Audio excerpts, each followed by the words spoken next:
heiligen Eid, dass ich dem Führer des Deutschen Reiches und Volkes, Adolf Hitler, dem obersten Befehlshaber der Wehrmacht, unbedingten Gehorsam leisten und als tapferer Soldat bereit sein will, jederzeit für diesen Eid mein Leben einzusetzen.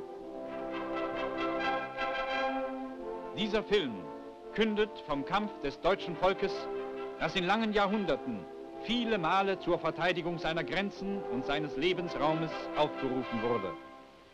An 3 großen Strömen, an Rhein, Donau und Weichsel, liegt dieses schöne Land, um das wir immer wieder kämpfen mussten, liegt Deutschland.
(1648) wurde nach 30-jährigem Bruderkrieg im Westfälischen Frieden das erste Deutsche Reich zerschlagen. Frankreich und England benutzten die Zerrissenheit des deutschen Volkes, ihre Weltmacht zu begründen. Nach mehr als 200 Jahren schweißte die Erkenntnis der gemeinsamen Gefahr die Vielzahl deutscher Länder unter der genialen Führung Bismarcks zum Zweiten Reich zusammen. Die neu errungene Einigkeit brachte dem deutschen Volk eine friedliche Entwicklung wachsenden Wohlstandes.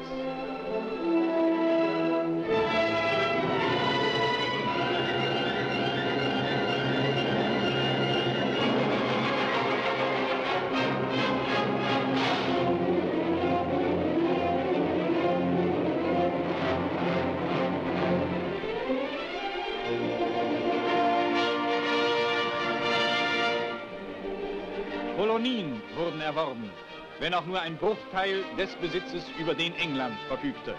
Ein einsatzbereites Heer und eine starke Flotte schützten Heimat und Kolonien. England fürchtete um die Weltherrschaft. Politiker und Kaufleute betrieben immer heftiger die Einkreisung Deutschlands.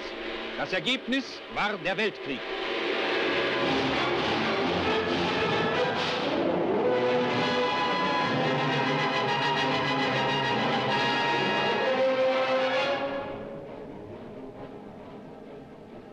Viereinhalb Jahre kämpfte Deutschland gegen fast die ganze Welt. Das deutsche Heer siegte auf allen Fronten.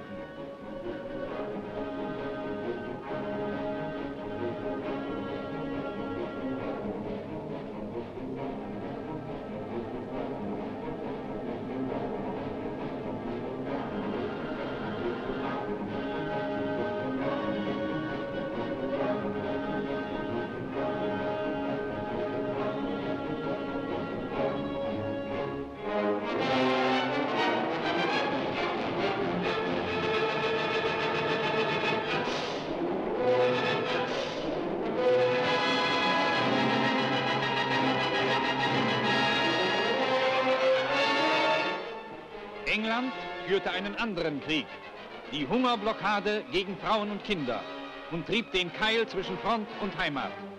Die politische Schwäche der deutschen Regierung wurde zum Verhängnis. Im Schandvertrag von Versailles wurde Deutschland vergewaltigt.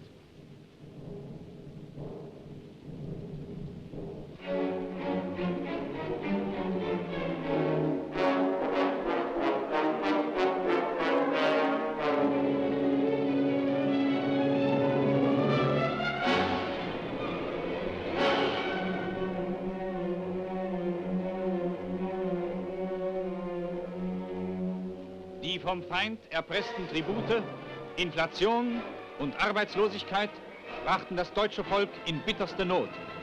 Erschöpft, zermürbt und führerlos trieb es dem Untergang zu. Der Feind nutzte die Schwäche.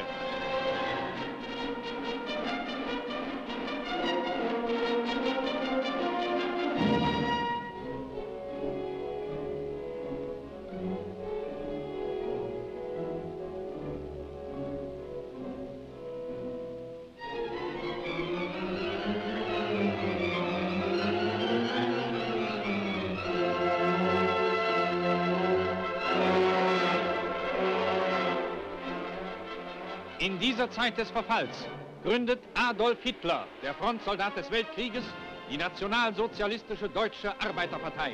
Seine Idee wird zum Fanal. Sie wird von der SA vorwärts getragen. Von 7 Mann wächst die Gefolgschaft zu einem gewaltigen politischen Heer. Und hell leuchtet aus der Zeit des Zusammenbruchs das Licht deutschen Soldatentums. Das 100.000 Mann Heer bewahrt das Erbe der alten ruhmreichen Armee und bietet dem Führer die Grundlage für den Aufbau des neuen Volksheeres.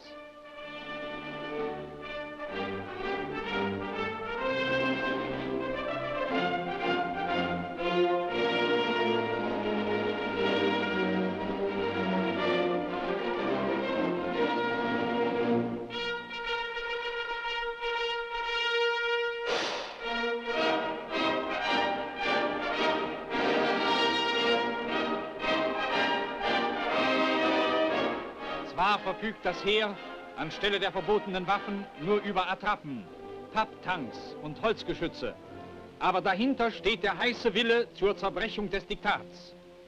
Französische Drohungen können den Aufstieg nicht aufhalten.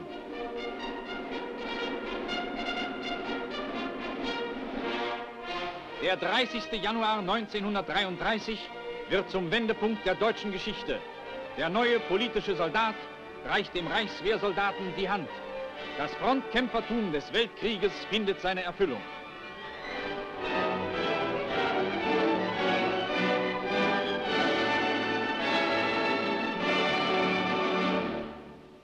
Der Neuaufbau beginnt.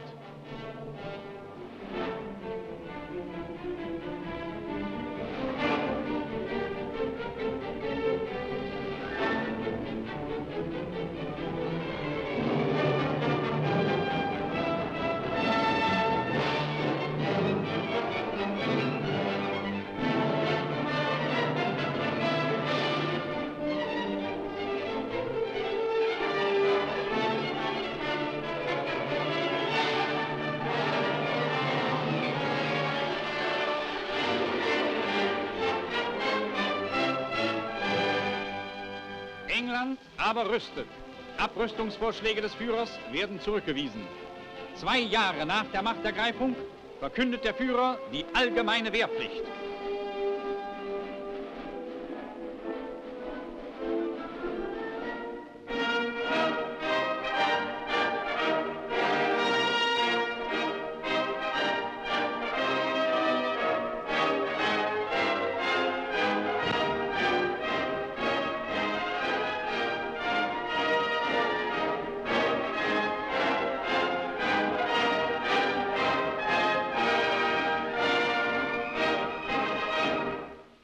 Die Rüstungsindustrie und der deutsche Arbeiter schaffen rastlos, um den Vorsprung der schwer bewaffneten Westmächte einzuholen.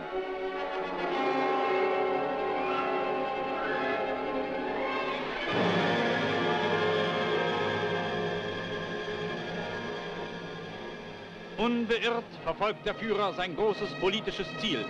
Er zerbricht die Fesseln von Versailles und holt zurück was deutsch ist. Die Rheinlande, die Ostmark,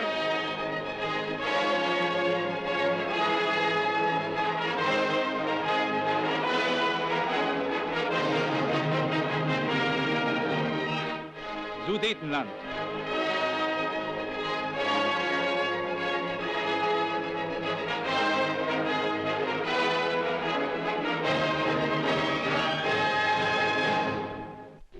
Der Plan der Westmächte, die Tschechoslowakei als Flugbasis zu verwenden, ist damit vereitelt.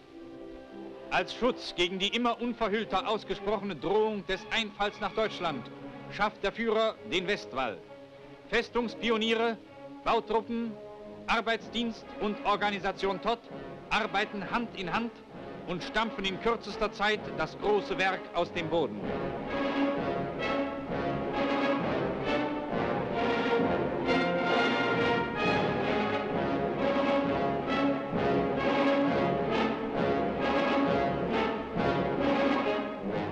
Die Tschechei stellt sich unter den Schutz des Deutschen Reiches und fällt damit als Vasall der Westmächte aus.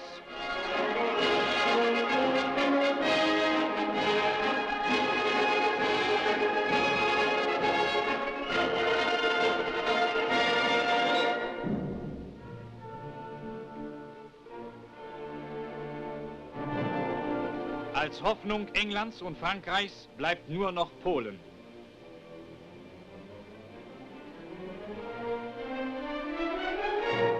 Das Deutschtum in Polen erfährt schwersten Terror. Zur Lösung der Korridorfrage macht der Führer mehrfach weit entgegenkommende Vorschläge.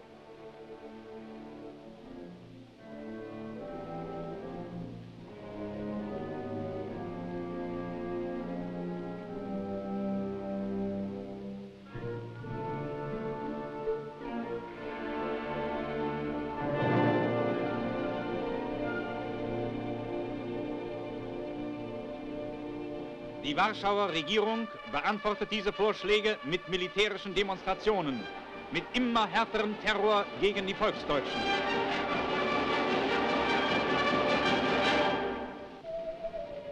Die englischen und französischen Diplomaten arbeiten fieberhaft auf den Krieg hin.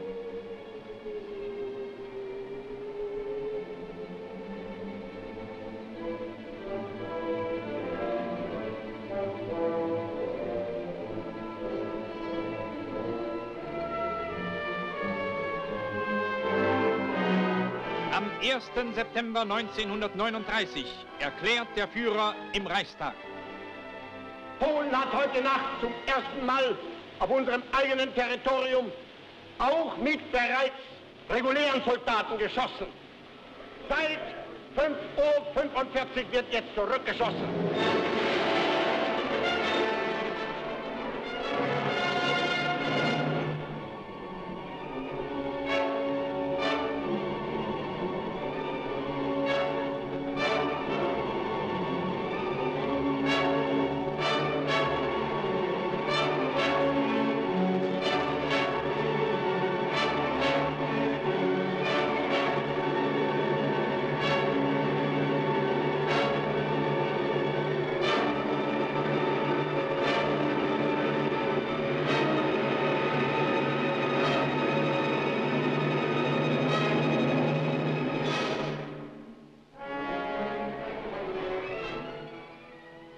Nach 18 Tagen ist der Feind völlig geschlagen.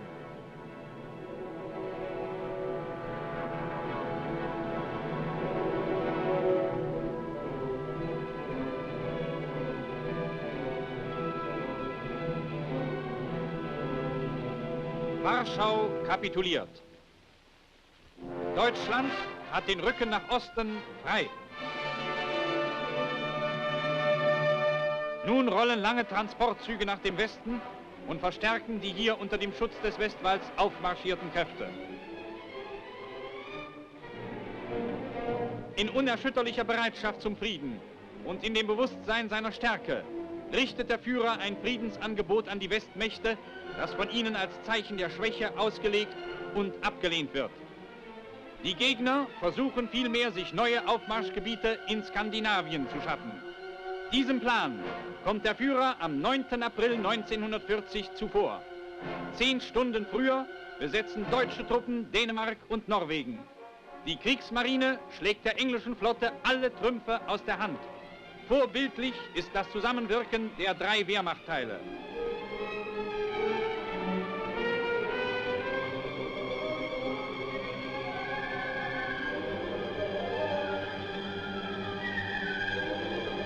Von Narvik bis Basel steht eine geschlossene Front gegen Westen.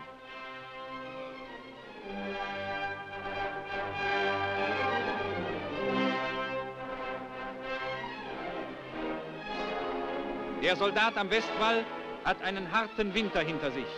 Er erwartet den feindlichen Angriff.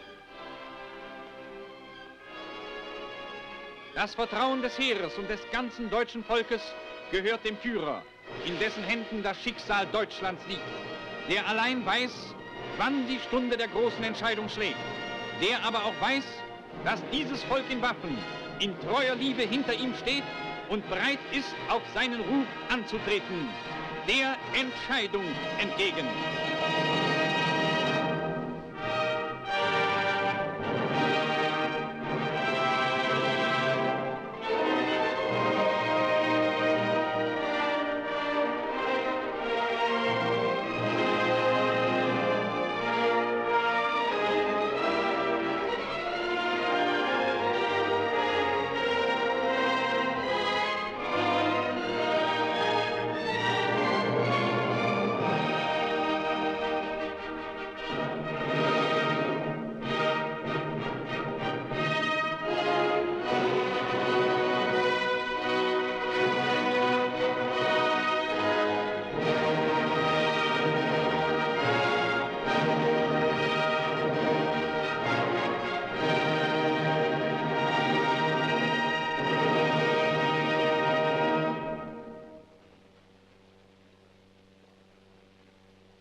In der Nacht zum 10. Mai 1940 erlässt der Führer des deutschen Volkes folgenden Aufruf.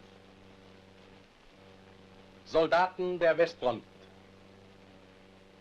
Die Stunde des entscheidendsten Kampfes für die Zukunft der deutschen Nation ist gekommen. Das deutsche Volk hat keinen Hass und keine Feindschaft zum englischen oder zum französischen Volke. Es steht aber heute vor der Frage, ob es leben oder ob es untergehen will. Was wir schon seit vielen Monaten immer als eine drohende Gefahr vor uns sahen, ist nun eingetroffen. England und Frankreich versuchen, unter Anwendung eines gigantischen Ablenkungsmanövers im Südosten Europas über Holland und Belgien zum Ruhrgebiet vorzustoßen. Soldaten der Westfront. Damit ist die Stunde nun für euch gekommen. Der heute beginnende Kampf entscheidet das Schicksal der deutschen Nation für die nächsten 1000 Jahre. Die deutsche Führung hat Nachrichten darüber erhalten, dass eine starke Feindgruppe im Raum von Lille, bestehend aus einer großen Zahl französischer und englischer Divisionen, Weisung hat, unter Verletzung der belgischen und holländischen Neutralität gegen den unteren Rhein und darüber hinaus in das Ruhrgebiet vorzustoßen. Willig öffnen die belgischen Zollwächter den Truppen der Westmächte die Schlagbäume.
watching on the Siegfried line. Have you any turkey watching, mother dear?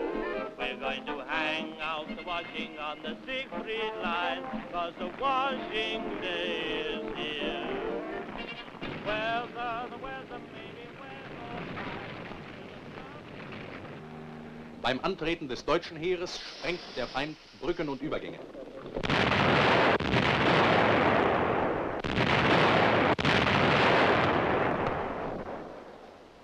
Während die belgische Grenze und auch die holländische nach Westen nicht befestigt sind, finden sich an der Ardennenfront, an der Maas und im gesamten holländischen Fluss- und Kanalsystem überall stärkste, mit der Front nach Osten errichtete Befestigungen, Tanksperren und mächtige Hindernisse. Dem drohenden Angriff des Gegners kommt der Führer mit kühnem Plan zuvor.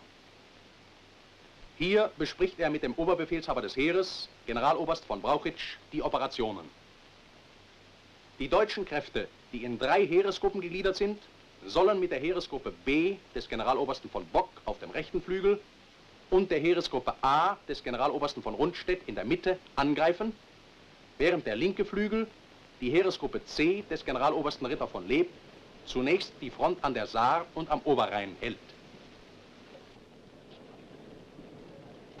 In der Nacht vom 9. zum 10. Mai ergehen die entscheidenden Befehle.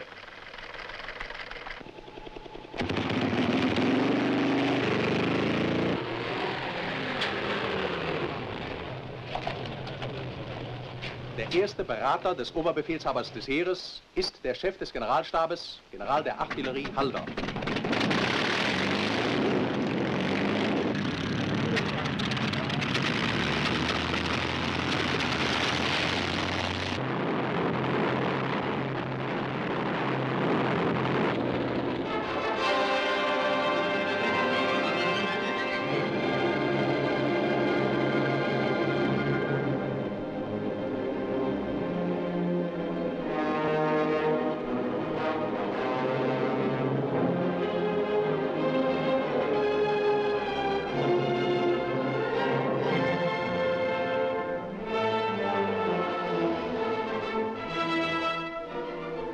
Hinter den belgischen Kanälen und im Bereich der Festung Holland landen die von der Luftwaffe beförderten Truppen und sichern und öffnen diese für den deutschen Vormarsch wichtigen Übergänge.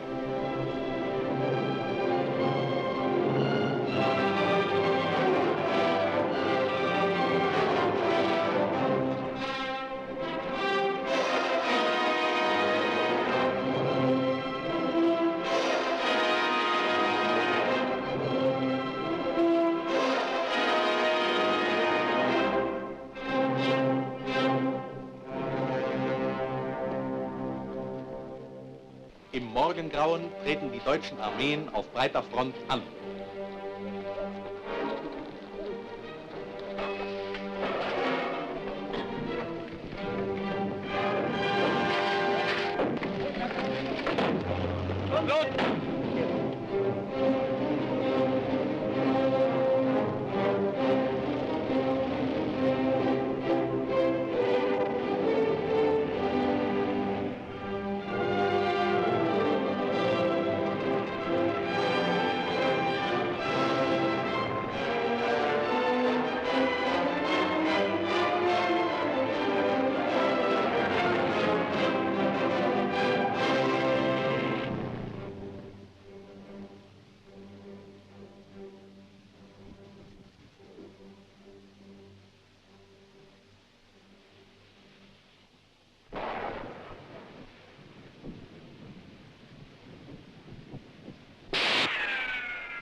Das stärkste Bollwerk des Feindes ist die Festung Lüttich und in ihr das Fort Eben-Emel.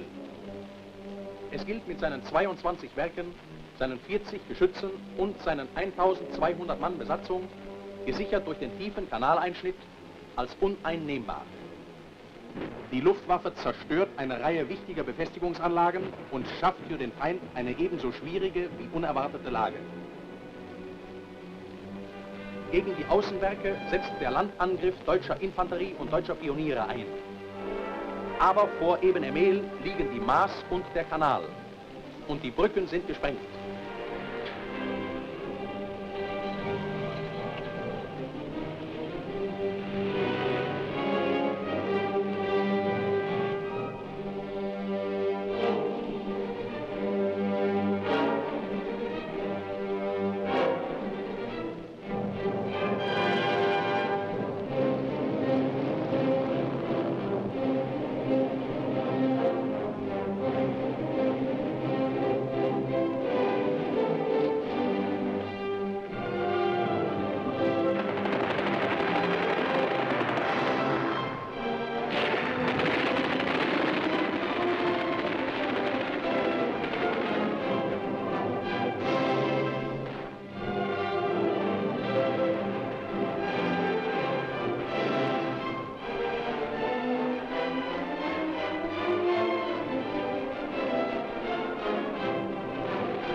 Im feindlichen Feuer bleibt der Angriff zunächst liegen. Erst in der Abenddämmerung des 10. Mai gelingt es einem Stoßtrupp von 17 Pionieren, im Feuer der feindlichen Außenwerke auf Floßsäcken den Kanal zu überqueren.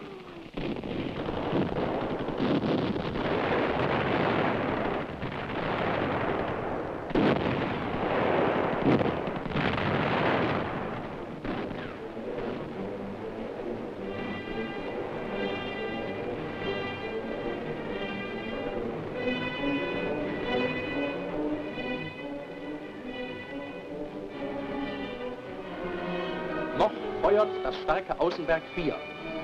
Mit ihm steht und fällt Eben-Emel.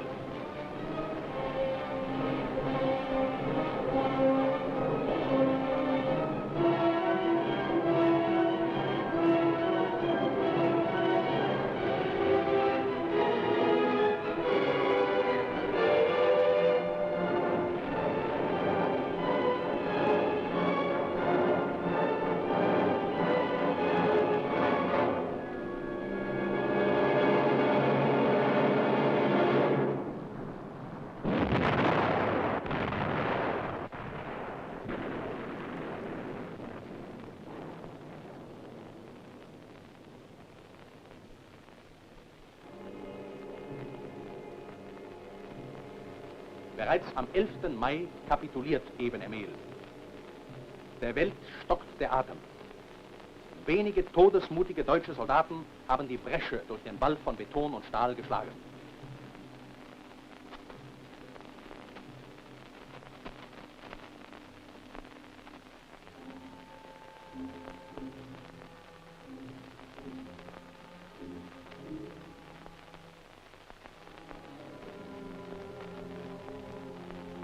Der Angriff des rechten deutschen Heeresflügels kommt ins Rollen.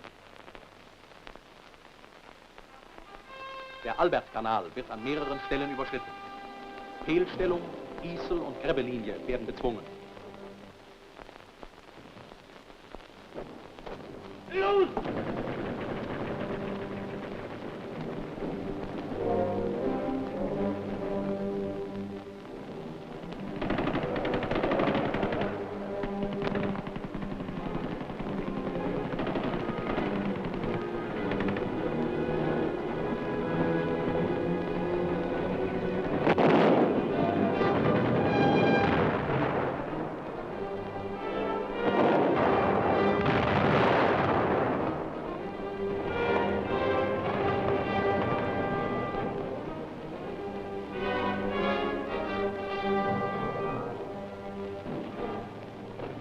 Die 18. Armee des Generals von Küchler und die 6. Armee des Generals von Reichenau sind in unaufhaltsamem Vordringen.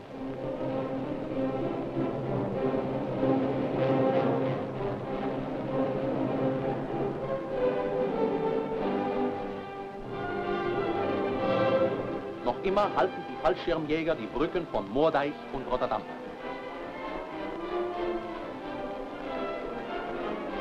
Der Weg in die Festung Holland ist erzwungen.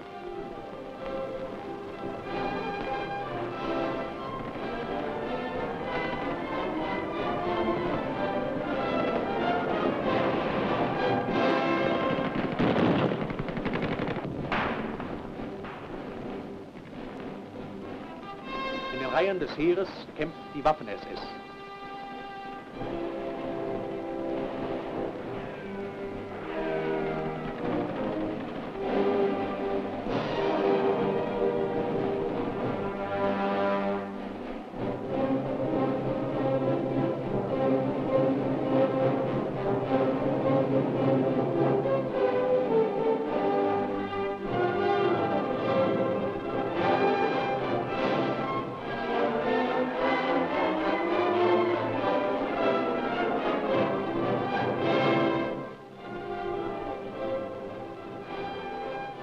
Holland kapituliert.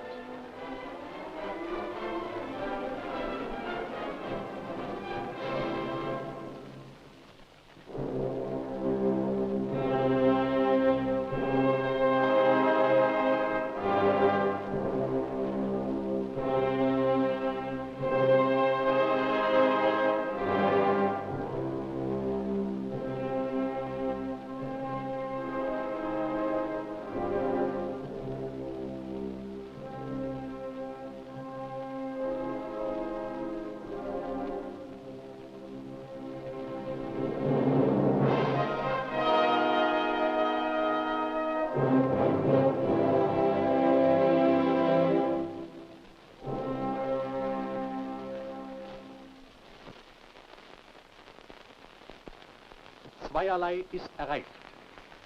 Die Gefahr für das Ruhrgebiet ist beseitigt, die Rheinmündung ist fest in deutscher Hand.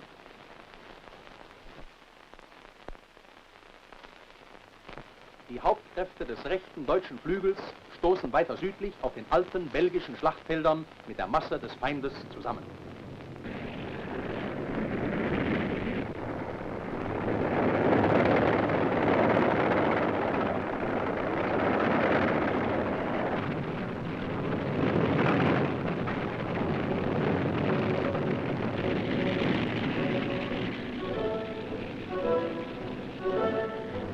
Die erste Panzerschlacht des Krieges bereitet sich vor. Die Panzerdivisionen von Berlin und Paris liegen sich gegenüber.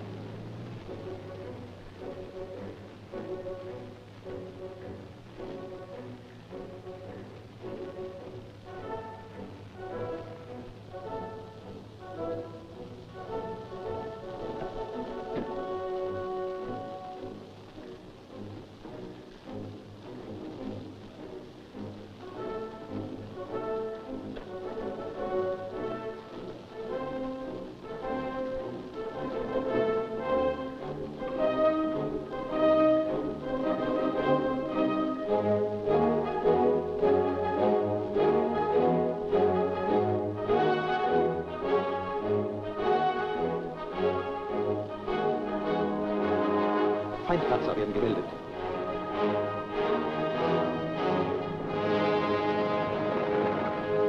Die Franzosen setzen hier zum ersten Mal ihre vielgerühmten schweren Panzer ein. Die deutsche Führung befiehlt den Angriff der Panzer .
Gewaltig ist die Durchschlagskraft deutscher Geschosse, selbst an Stahlwänden von 70 mm Stärke.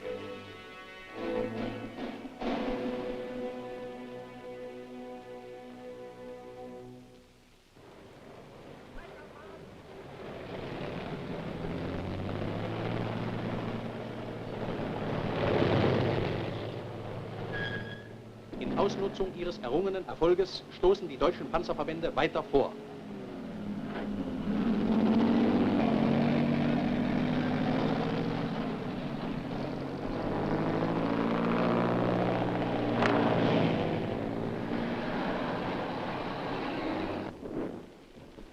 Im Plan der Generalstäbe der Westmächte spielt die Maginot-Linie, das Symbol der französischen Sicherheit, Stolz und Hoffnung des französischen Volkes, eine wichtige Rolle.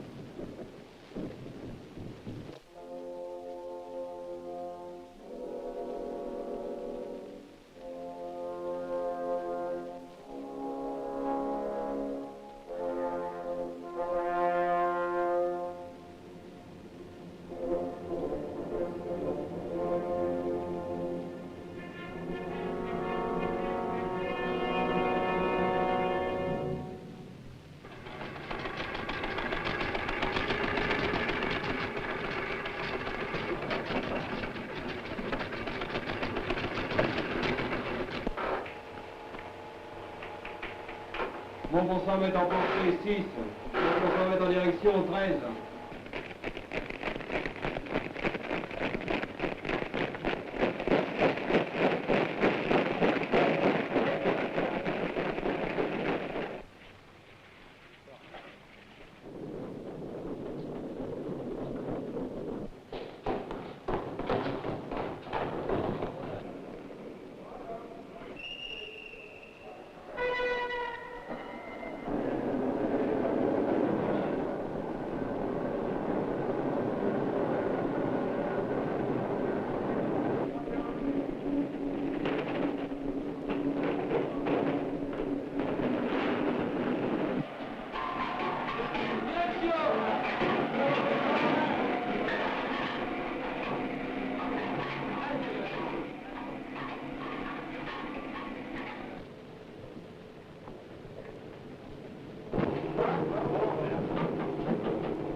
Täglich verkündet die Propaganda des Gegners, die Maginot-Linie ist unüberwindlich.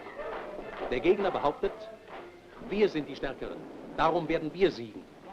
Fast die Hälfte der Welt, mehr als 600 Millionen Menschen, stehen auf unserer Seite.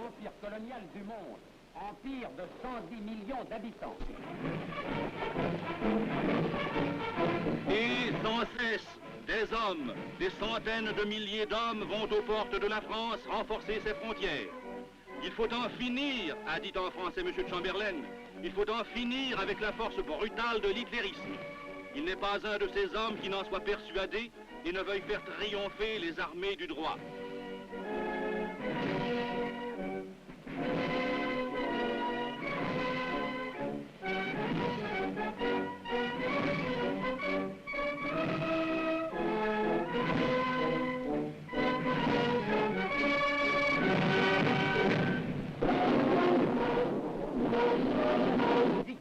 Est une affaire de volonté.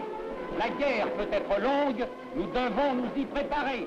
Il faut accepter des sacrifices et faire confiance au pays. En souscrivant au bon d'armement, vous sauvez des vies françaises. La guerre sera plus courte et la victoire plus certaine.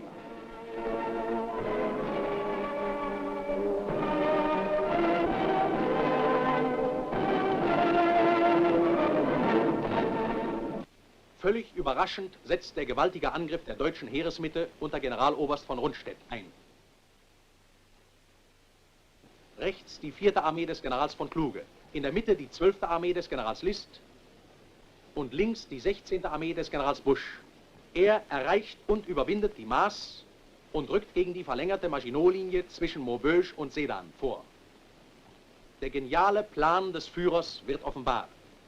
Durchbrechung der Maginot-Linie, blitzschneller Vorstoß zur Küste, Abtrennung und Vernichtung der englisch-französischen Angriffsarmeen.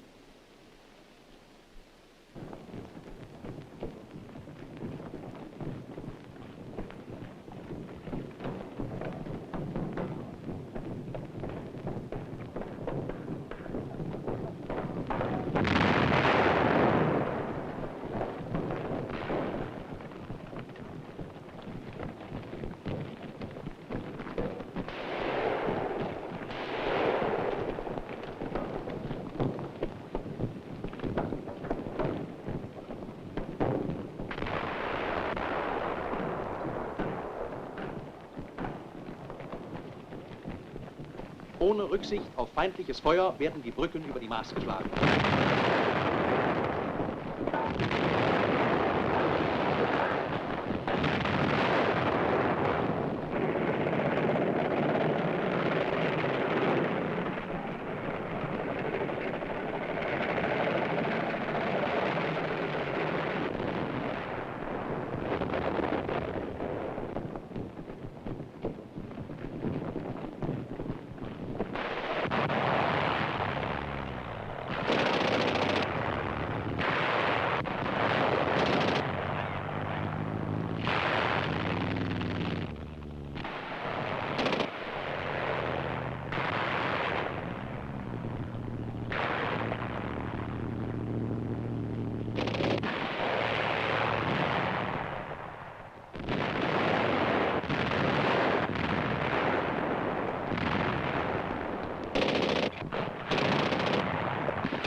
Der Angriff vollzieht sich nach sorgfältig vorbereitetem Plan.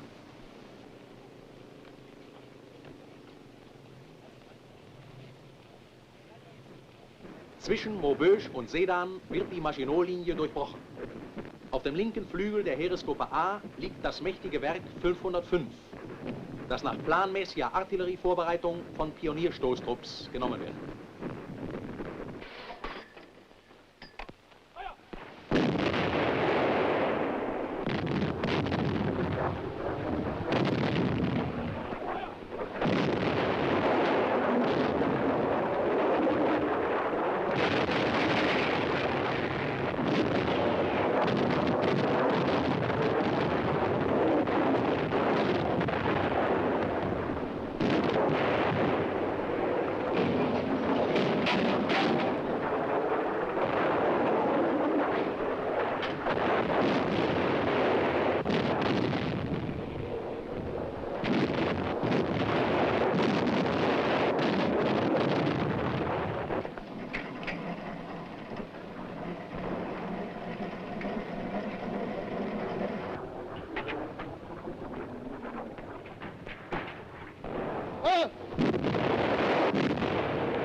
Einer deutschen Panzerdivision gelingt es, während der Nacht trotz schweren feindlichen Abwehrfeuers die erste Bresche in die französische Befestigungslinie zu schlagen.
Die 9. französische Armee wird vernichtet. Ihr Oberbefehlshaber, General Giraud, muss den Weg in die Gefangenschaft antreten. Die deutschen Operationen nehmen ihren Lauf. Während an der Aisne eine Abwehrflanke errichtet wird, stoßen deutsche Panzer und hinter ihnen in unabsehbarer Folge Infanteriedivisionen auf Kraftwagen und zu Fuß über Arras auf Amiens und an die Kanalküste vor.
Der deutsche Soldat hat den Kanal erreicht.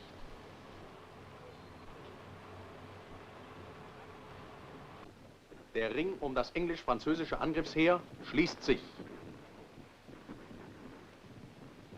Die zusammengedrängten Truppenteile unternehmen verzweifelte Gegenstöße. Bei Arras versuchen feindliche Panzer, noch einmal den Ring zu sprengen und nach Süden durchzubrechen.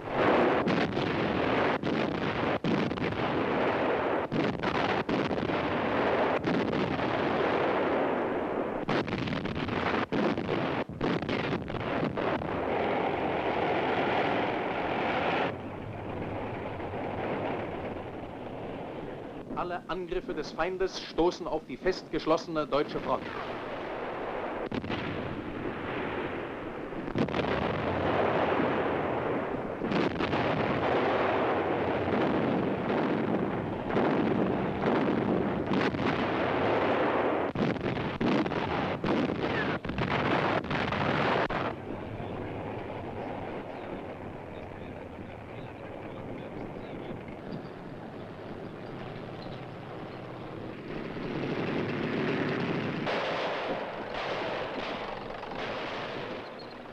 Seite an Seite mit dem Heer kämpft auch hier die Waffen-SS.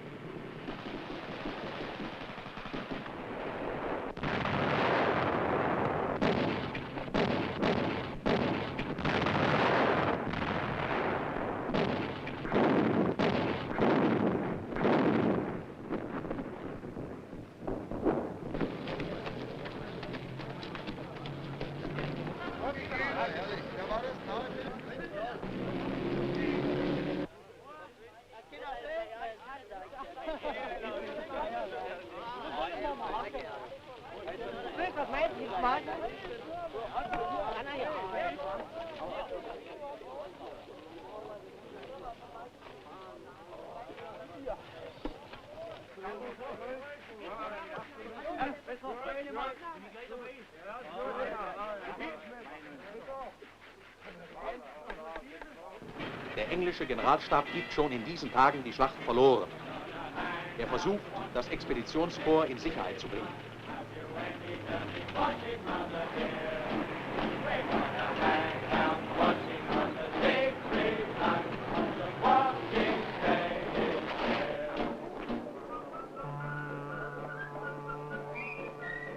Mit dem Aufhängen der Wäsche an der Siegfried Line, wie sie den Westwall nannten, wird es nun nichts mehr.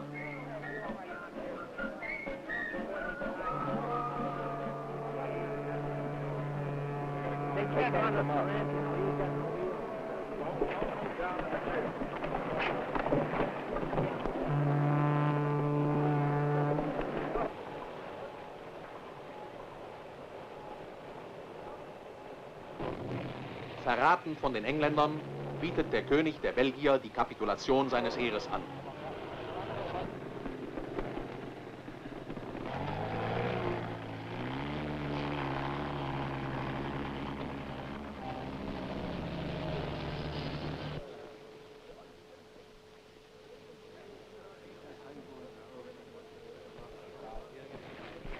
Der Führer der 6. Deutschen Armee, General von Reichenau, leitet die Kapitulationsverhandlungen.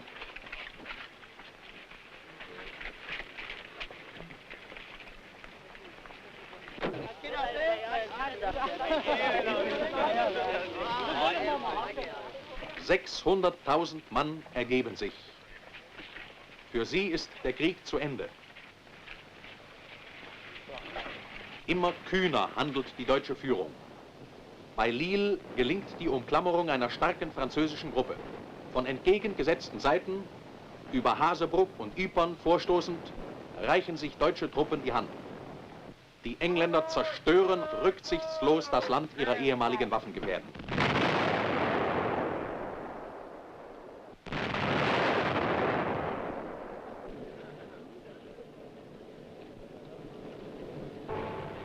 Deutsche Flieger starten zum Angriff auf Dünkirchen.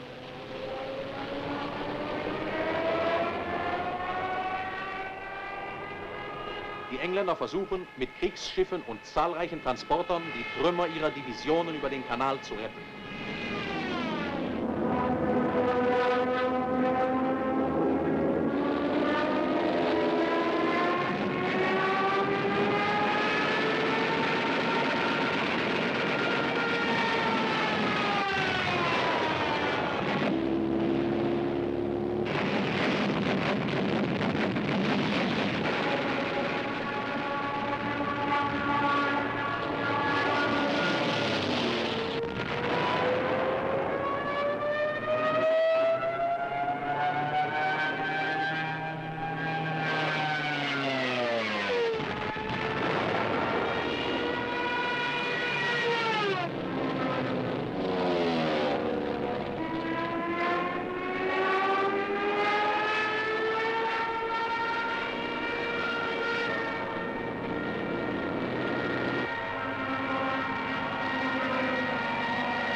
Gleichzeitig schreitet unaufhaltsam der Angriff zu Lande vorwärts.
Am 4. Juni fällt Dünkirchen.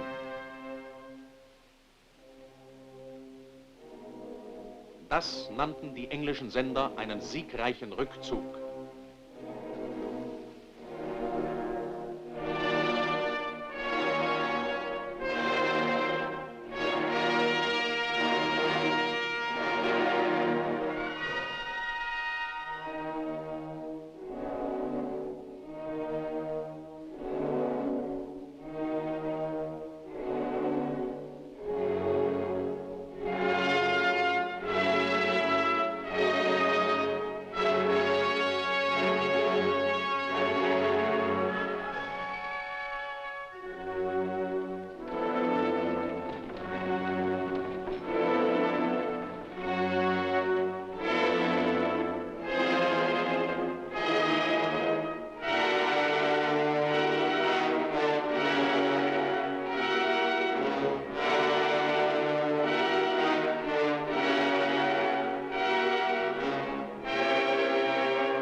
...24 Kriegsschiffe und 66 Transporter kann die deutsche Luftwaffe bei Abschluss der Schlacht als vernichtet melden. In 24 Tagen wurden 2 Staaten zur Kapitulation gezwungen, Frankreichs Stoßarmeen vernichtet, das britische Expeditionskorps gefangen oder vom Kontinent verjagt und mit der Kanalküste die Basis zum Kampf gegen England gewonnen.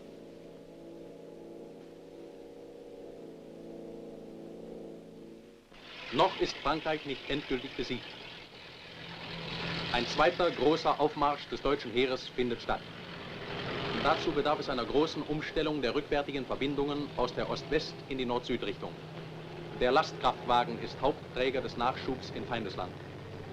Unter der Leitung des Generalquartiermeisters des Generalstabs wird in Nordfrankreich eine neue große Versorgungsbasis aufgebaut. Was in diesen Wochen in Tages- und Nachtfahrten der deutsche Fernlastfahrer an höchstem persönlichem Einsatz geleistet hat, geht in die Kriegsgeschichte ein.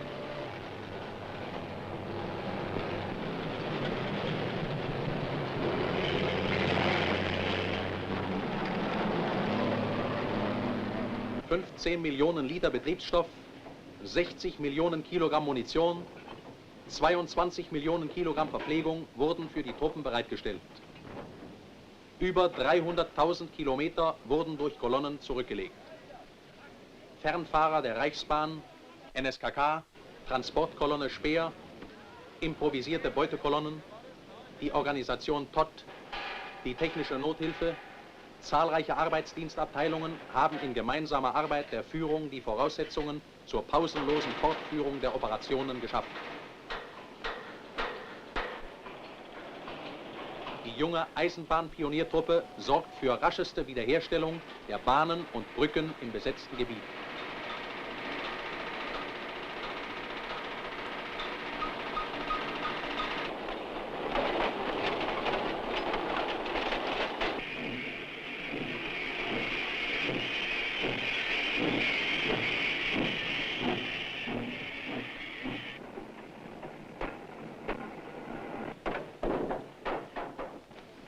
Bester Kamerad des deutschen Soldaten ist der Rüstungsarbeiter. Seine Qualitätsleistung ist durch die Überlegenheit der deutschen Waffen voll erwiesen.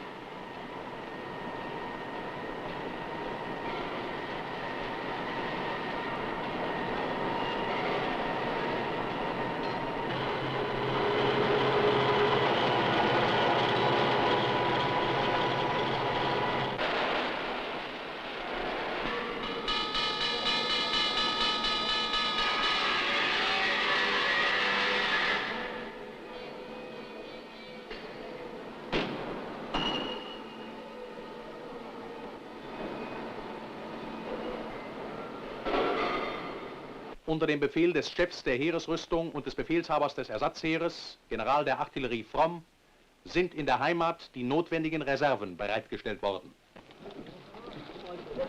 Unter der Führung der Generäle von Beix und Strauß sind die 2. und 9. Armee in die neue Front eingeschoben worden, die jetzt an der unteren Somme und an der Aisne gebildet wird. Trotz der großen Marschleistungen ergeben sich einige Ruhetage. An den Ufern der Brenntland liegen 100 Mann verreist. Gestern noch in der Stammhand wollen nirgendwo verzeiht.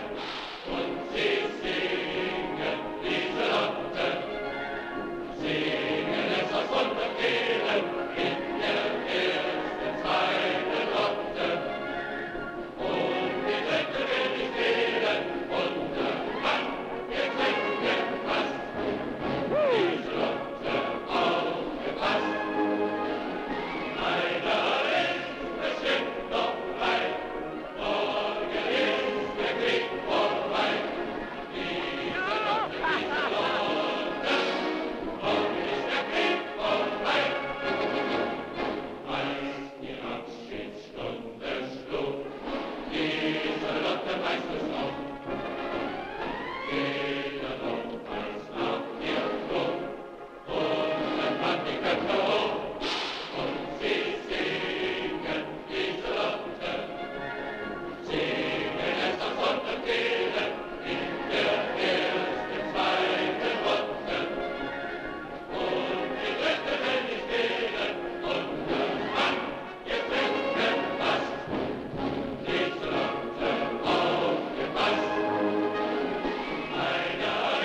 Das Oberkommando der Wehrmacht gibt bekannt: Unsere Armeen sind heute früh in breiter Front zu neuem Angriff gegen das Heer Frankreichs angetreten. Der Übergang über die Somme und den Oise-Eem-Kanal wurde erzwungen.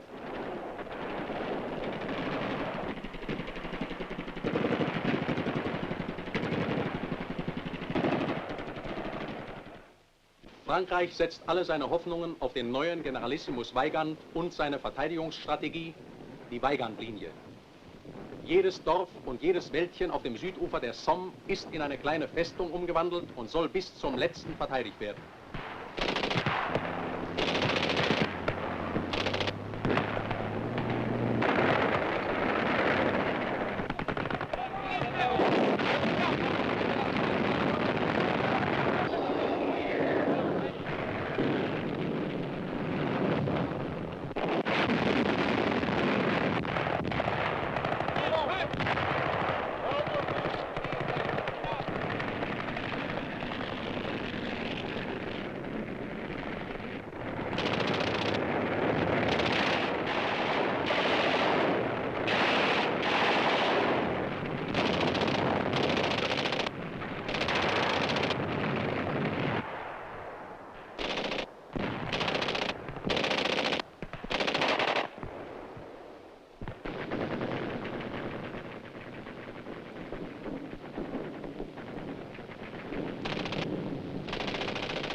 In diesen Kampf der Stoßtrupps und Sturmgeschütze greift, in ihrer Waffenkameradschaft viele Male bewährt, die Luftwaffe ein.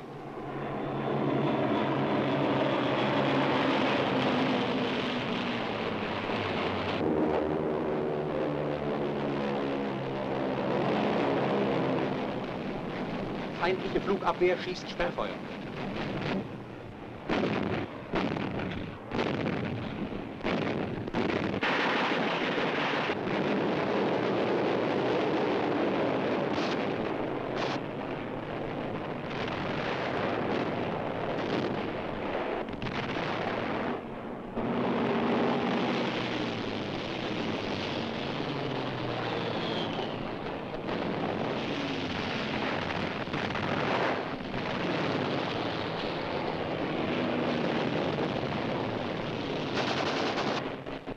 Feindliche Jäger.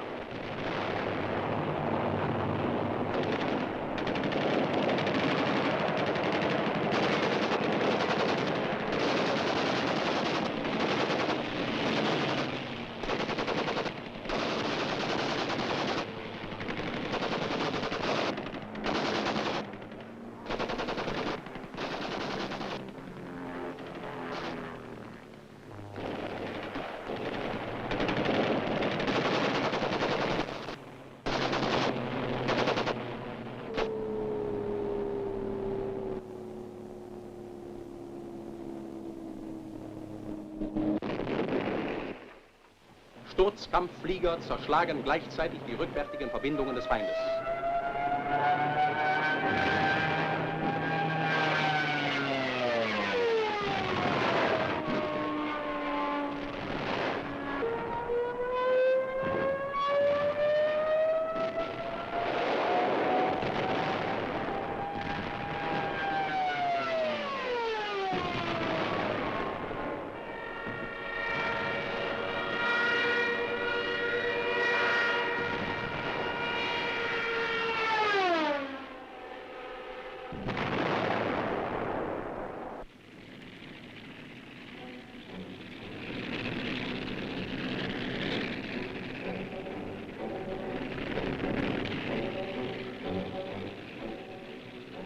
Am Morgen des 5. Juni treten deutsche Panzerdivisionen zum Angriff über die Somme an.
An den Südhängen der Somme werden die Panzer zum Angriff bereitgestellt.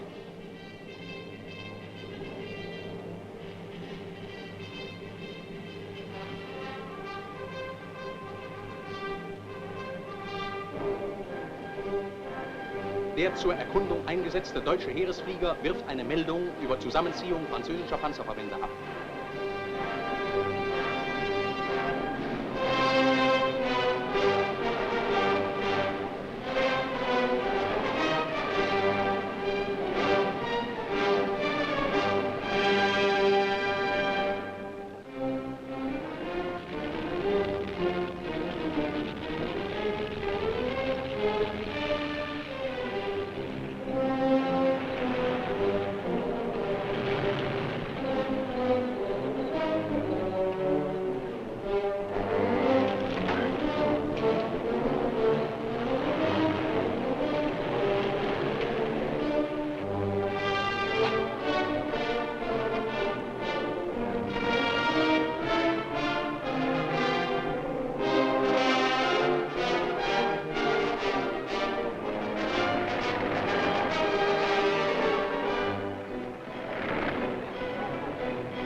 Feindpanzer in Sicht.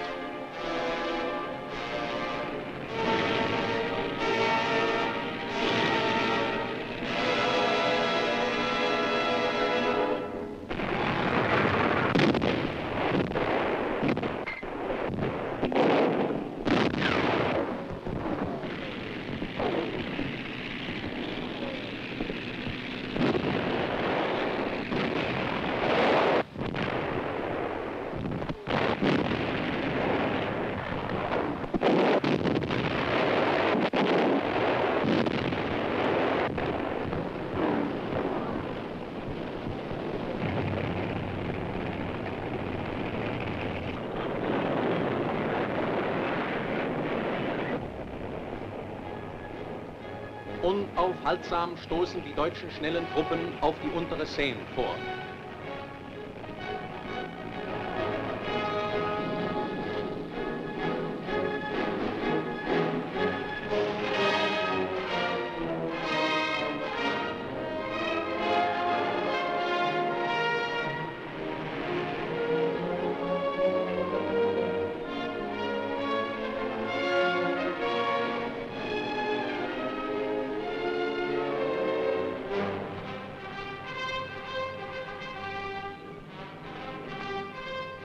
Rouen, der große Seehafen von Paris, ist das Ziel des deutschen Vorstoßes.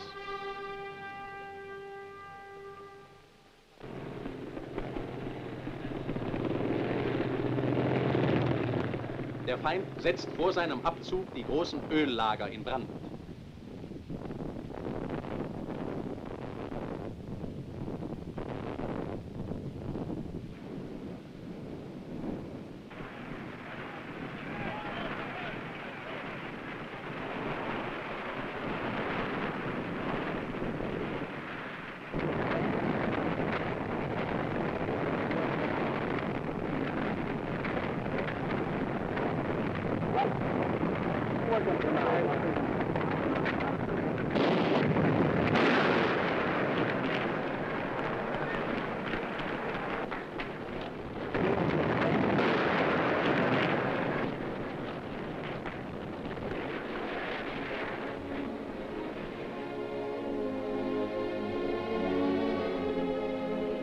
Den Anstrengungen deutscher Soldaten gelingt es, die herrliche Kathedrale vor der Vernichtung zu retten.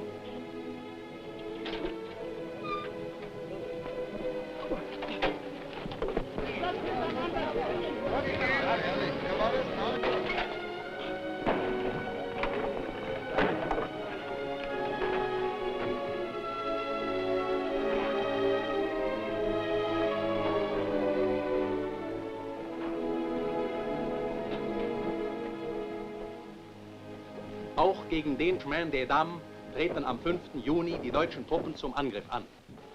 Meine Herren, morgen wird angegriffen. Zunächst zur Karte hier. Monampel, Kanal, Oise, Rhin. Hoffentlich sehen wir uns morgen früh bei Sonnenaufgang oben am Chemin des Dames. Dort auf Wiedersehen, meine Herren.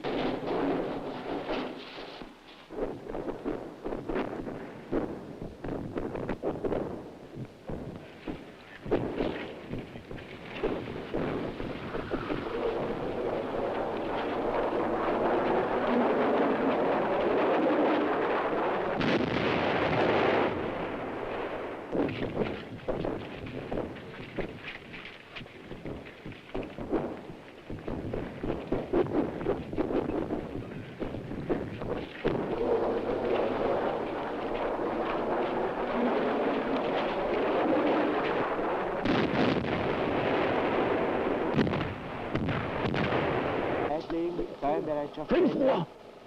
Feuer frei! Feuer frei! Los!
Der Stoß gegen die Weigandlinie vom 5. Juni stellt erst den ersten Teil einer viel weiter ausholenden neuen großen Operation dar. Am 9. Juni tritt die Heeresmitte, Generaloberst von Rundstedt, mit 3 Armeen an. Nach weiteren 5 Tagen folgt der Angriff der 1. Armee des Generals von Witzleben an der Saar gegen den Hauptabschnitt der Maginot-Linie. Schließlich, am 15. Juni, überschreitet der äußerste linke Heeresflügel im Kampf das gewaltige Hindernis des Oberrheins. Das Ziel im Großen ist die vollständige Zertrümmerung des französischen Heeres.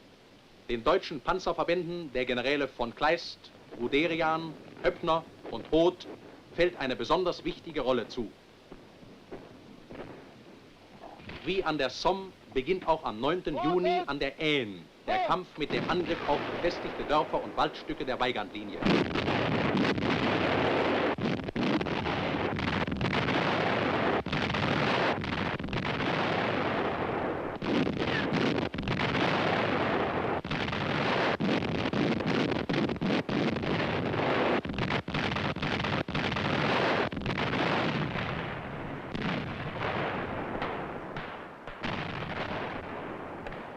Mit ihrer Niederkämpfung wird der Weg zur Marne frei.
Der deutsche Soldat erreicht die Marne, den Schicksalsfluss des Weltkrieges.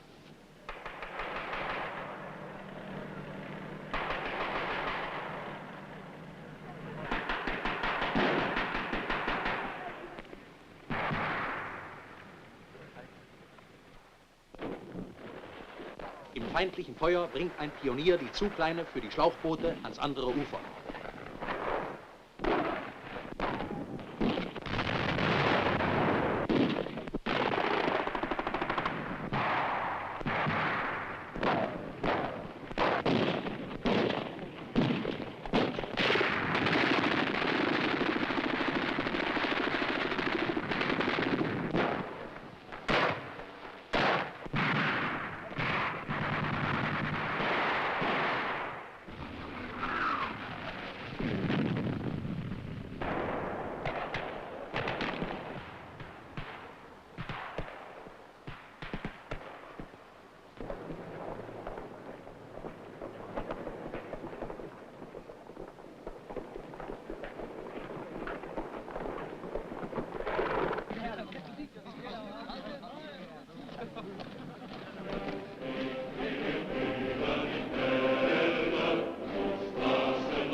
gehen deutsche Truppen gegen die Pariser Schutzstellung vor.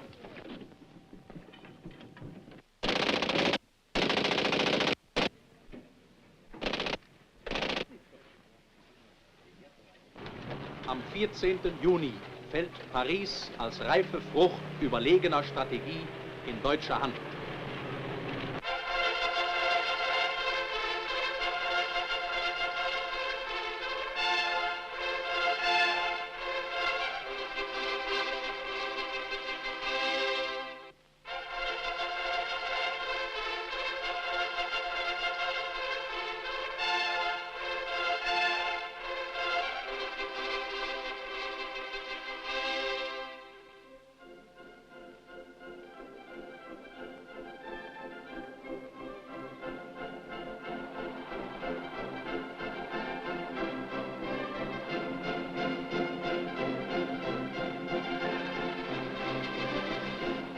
Generaloberst von Bock und General von Küchler nehmen die Parade ab.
Eisernes Kreuz und Sturmabzeichen sind die verdienten Auszeichnungen der Männer, die nun seit 5 Wochen marschieren, kämpfen und stürmen.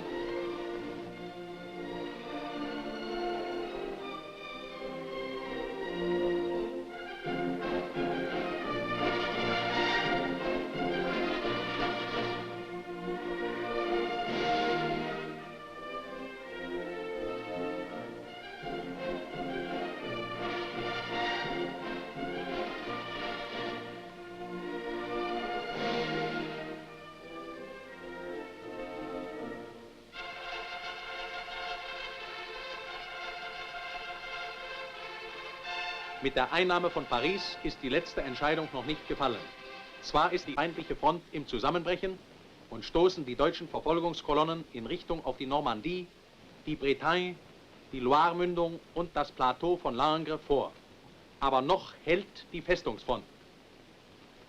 Am 14. Juni greifen deutsche Soldaten durch das größte Trichterfeld des Weltkrieges Verdun an. Beginnt der Angriff der Heeresgruppe C an der Saar und am Oberrhein.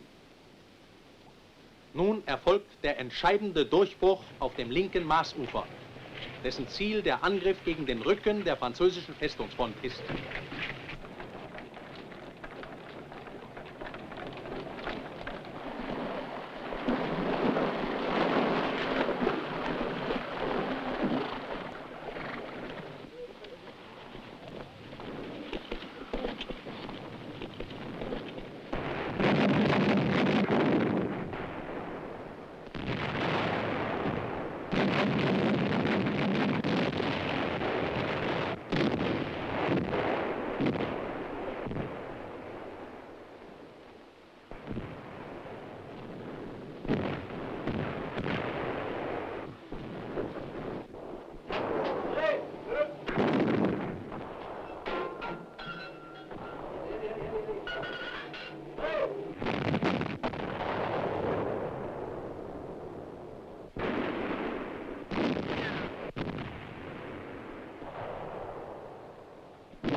Unter den Wirkungen der deutschen Artillerie zerbröckeln stärkste Panzerforts.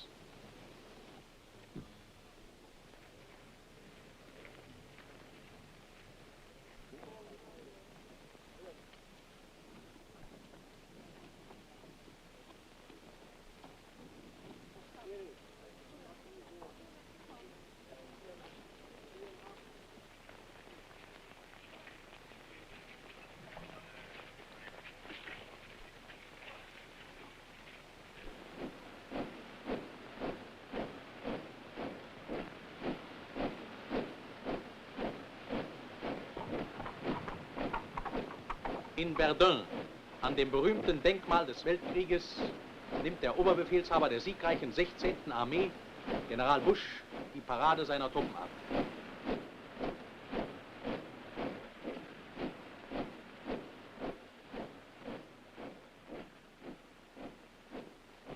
Nach Verdun fallen Toul, Épinal, Belfort und schließlich Besançon.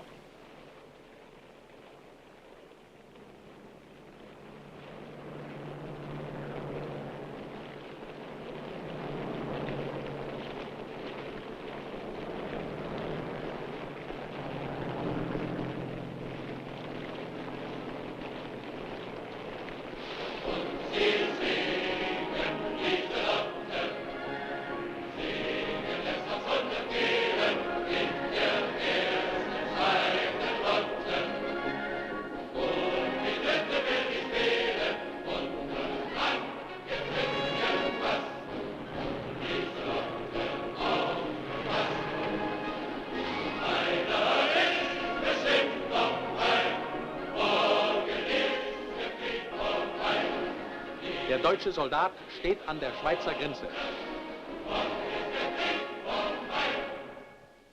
Der Ring um 3 französische Armeen im Elsass und in Lothringen ist geschlossen. Von der Saar greift am 14. Juni die deutsche 1. Armee und einen Tag später über den Oberrhein zwischen Straßburg und Colmar die 7. Armee an.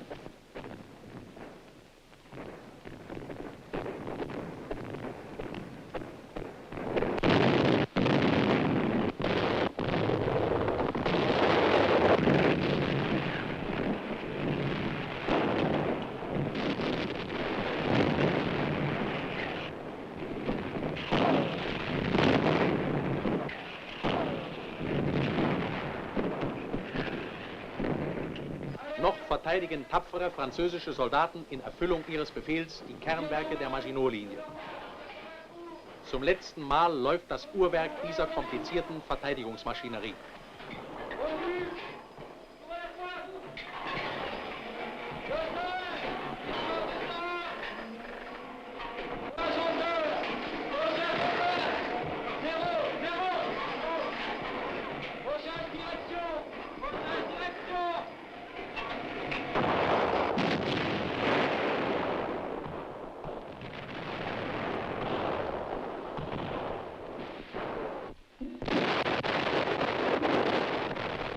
Der deutsche Angriff, der von General von Witzleben geleitet wird, beginnt mit einer planmäßigen, gewaltigen Artillerievorbereitung.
Bei der 7. Armee, die General Dollmann befehligt, muss der Übergang über den hier 250 Meter breiten, reißenden und stark befestigten Oberrhein mit Sturmbooten unter dem Schutz künstlichen Nebels erzwungen werden.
Nach Überwindung des Rheins und des parallel laufenden Rheinkanals heißt es, die kilometertief befestigte, mit Bunkern übersäte Zone bis an den Fuß der Vogesen und diese selbst gegen immer neuen feindlichen Widerstand zu bezwingen.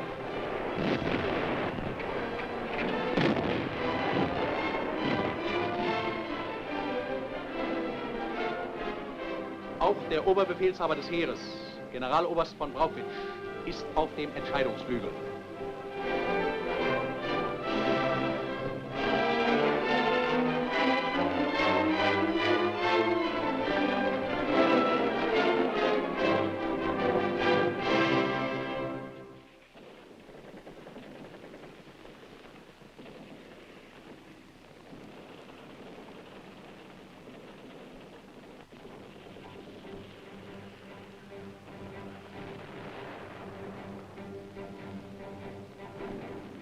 In zähem Durchfressen durch Hindernisse und Bunker gewinnen Infanterie- und Pionierstoßtrupps Meter um Meter Gelände.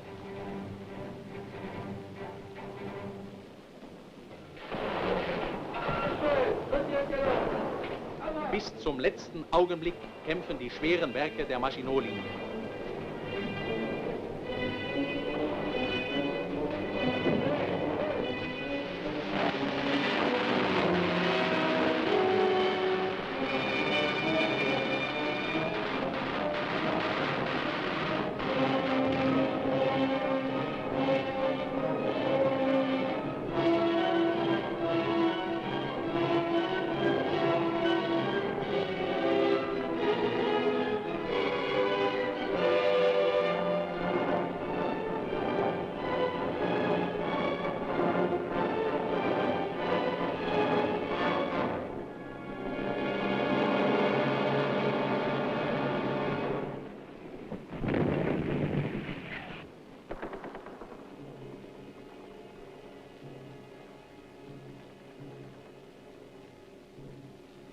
Auch hier siegt über Technik, Maschine und Material der Opfermut des Einzelkämpfers, das junge, von der Begeisterung für den Führer und seine Idee erfüllte nationalsozialistische deutsche Soldatentum.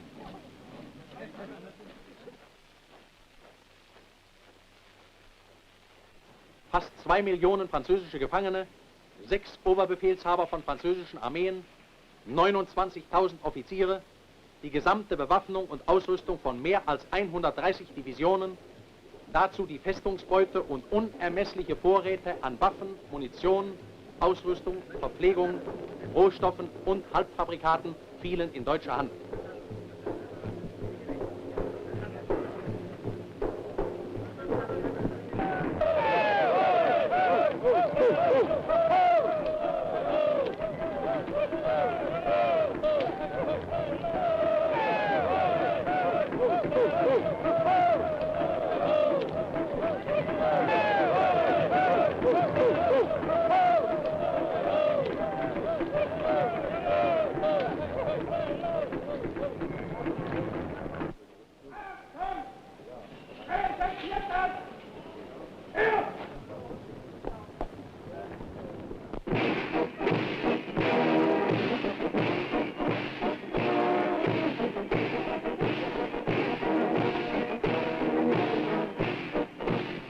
französische Regierung zieht aus dem Zusammenbruch die einzig mögliche Folgerung: sie bietet den Waffenstillstand an. Compiègne wird zum Schauplatz des geschichtlichen Ereignisses. Im Auftrag des Führers leitet der Chef des Oberkommandos der Wehrmacht, Generaloberst Keitel, in dem historischen Waffenstillstandswagen von 1918 die Verhandlungen.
Der Führer und oberste Befehlshaber der Wehrmacht würdigt nach dem Sieg im Westen die Taten des Heeres mit den Worten: Das Gelingen dieser gewaltigsten Schlachtenfolge der Weltgeschichte ist in erster Linie dem deutschen Soldaten selbst zu danken.